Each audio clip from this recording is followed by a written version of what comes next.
Hello friends, pregnancy समय रे कौन आमे निज पार्टनर सहित शारीरिक संपर्क रखिपर जदि रखा ताहले आमर हेबाकु थिबा शिशु उपरे कौन खराब प्रभाव पड़ो कि नहीं, यही सब प्रश्न बहुत जन कपल्स मनरे साधारणतः उंकी मारि थाए। तो आज ये वीडियो रे आमे यही टॉपिक उपरे कथा हबा। तेणु यही विषय जानिया आपण पूरा वीडियो को निश्चय देखिए।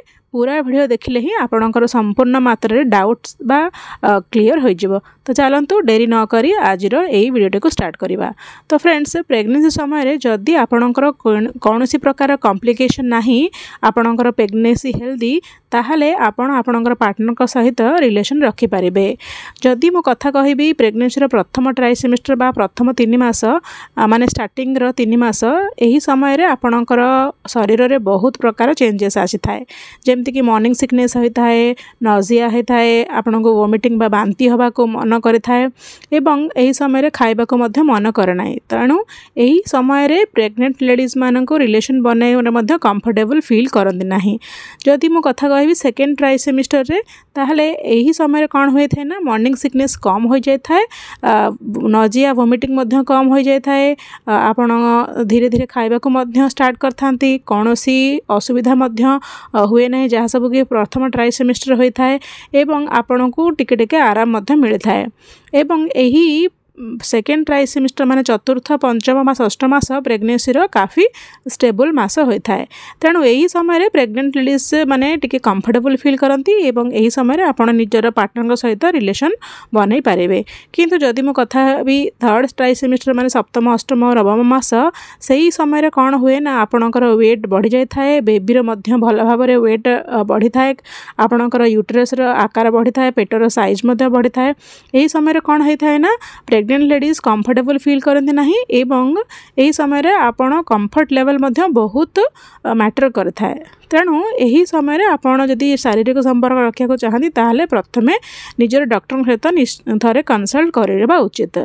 तो फ्रेंड्स, जदि आपण प्रेगनेंसी समय रिलेशन रखापी चाहूता तेबे प्रेगनेंसी समय आपणकर कौन भी कॉम्प्लिकेशन नहीं, डॉक्टर आपन को बेड रेस्ट करने कौन पर्टिकुलर केयर नापी आपन को कौन सजेशन देना, ताहले आपण किछि कथा प्रति ध्यान रखा उचित। प्रथम कथाटी हूँ कि जो पोजीशन टी कंफर्टेबल सही पोजीशन ही सब रिलेशन रखंतु।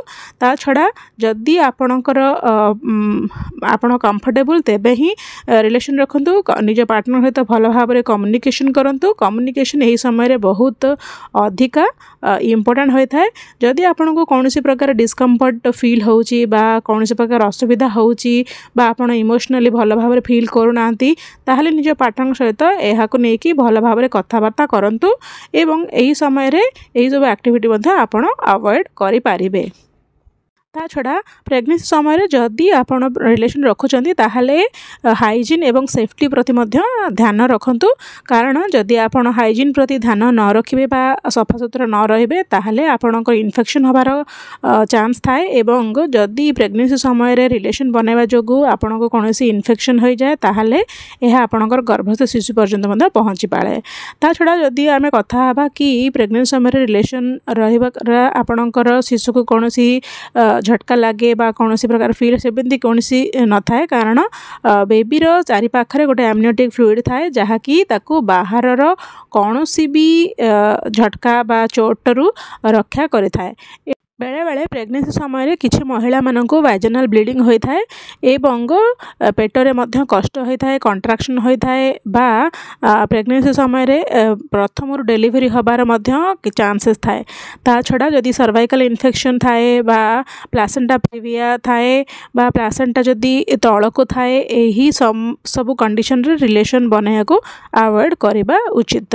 कारण यदि यही सब कंडीशन रे आपण रिलेशन बनाती ताहले ब्लीडिंग होई पारे एवं प्रेगनेंसी समय कॉम्प्लिकेशन मध्य बढ़ी जाय पारे। आई होप आपणकर डाउट यही वीडियो रे क्लियर हो जाइथिबो। यदि भल लागि थाए त लाइक निश्चय करिवे।